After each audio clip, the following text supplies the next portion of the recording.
Flatter diurnal slopes have been linked to worse health, physical and mental.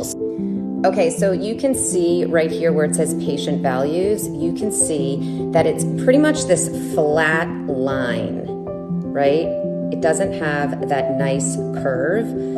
And that is pretty much a sign of adrenal exhaustion. Remember, cortisol comes from our adrenal glands, and that is something we do not want. Regardless if you've tested or not, what I'm going to suggest in terms of balancing your cortisol is something that we all should be doing.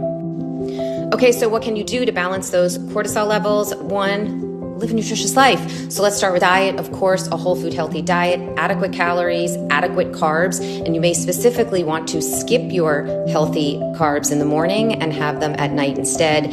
Probiotics, healthy fats, all really important. Sleep, of course, critical.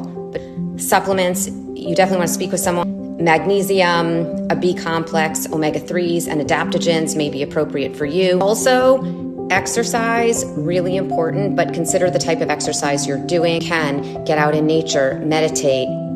Coffee spikes your cortisol. And if you're looking to balance your cortisol levels and get them into their own natural pattern, you don't necessarily want to have coffee increasing the cortisol in the morning. You want to wait till your cortisol naturally raises